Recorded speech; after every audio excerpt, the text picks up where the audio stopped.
Koei Tecmo's recently unveiled its collaboration with EA's EA Originals label to publish its monster hunting game Wild Hearts.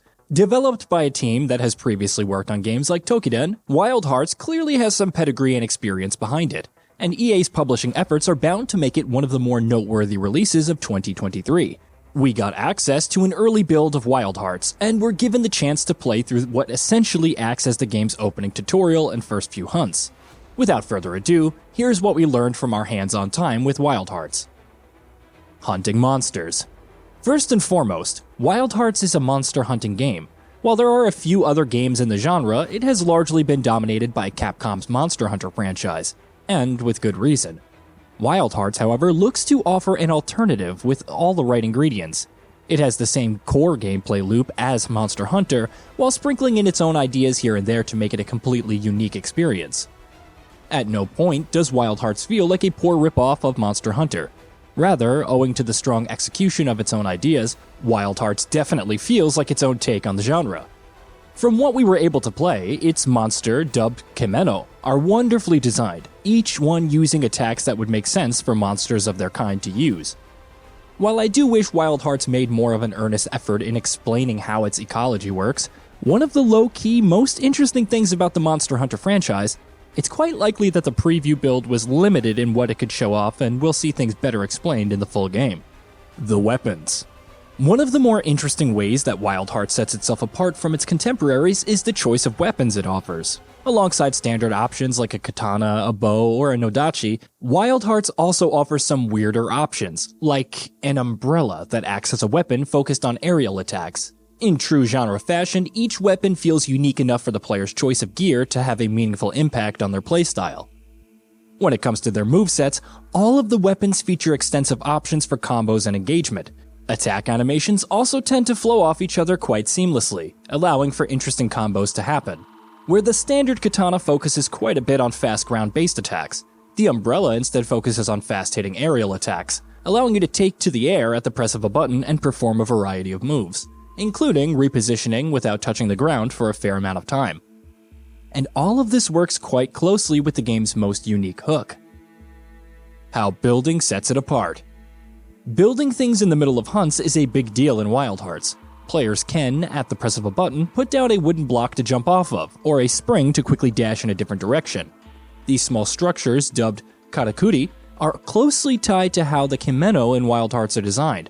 Staggering a monster with your regular attacks, for example, is a great time to build a 3 blocks tall tower to jump off of and land a massive blow.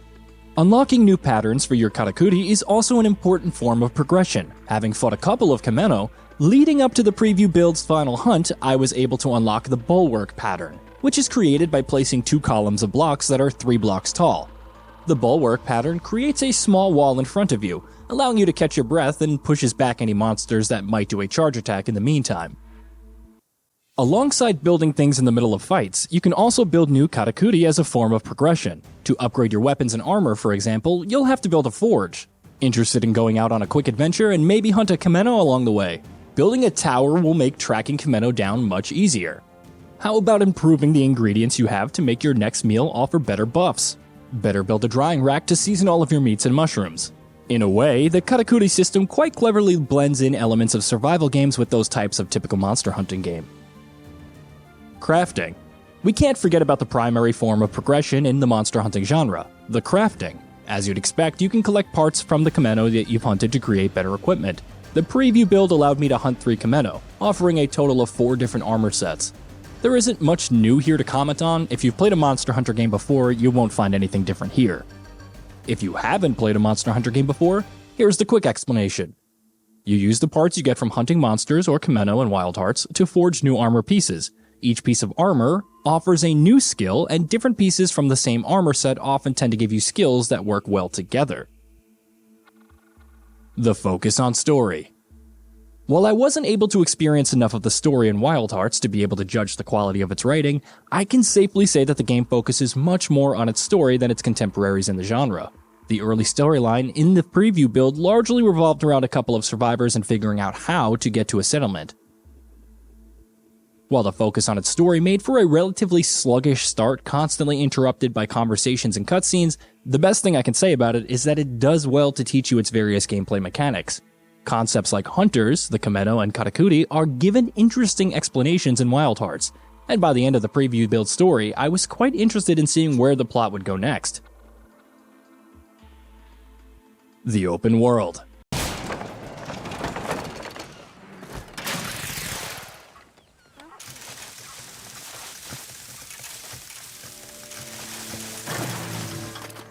Wild Hearts features what is described by its developers as a semi-open world. The preview build let me roam around to my heart's content in its opening zones, and despite its relatively small size, it was a lot of fun to explore. The opening areas featured a surprising level of variety in various biomes, and exploration always felt rewarding thanks to the fact that you'll always find something.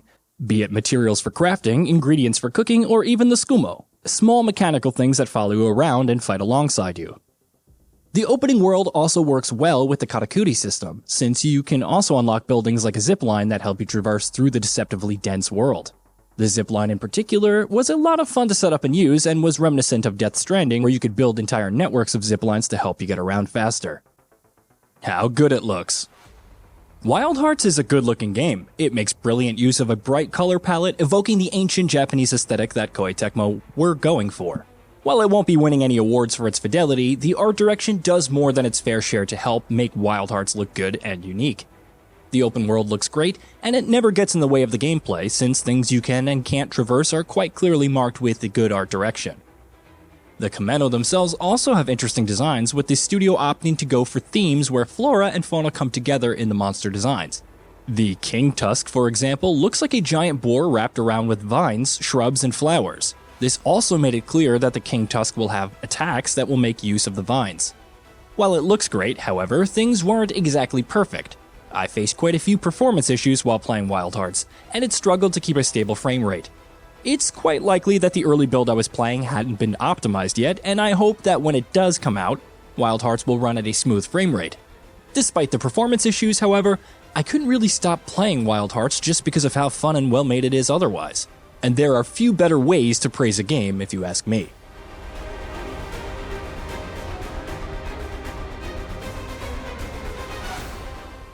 Hey, did you know that we at GamingBolt upload new videos every day? Stick around, drop a like, subscribe, and hit that bell. Let us know what kind of content you'd like to see in the future with a comment below, and be sure to check out our new channel, GB Plays.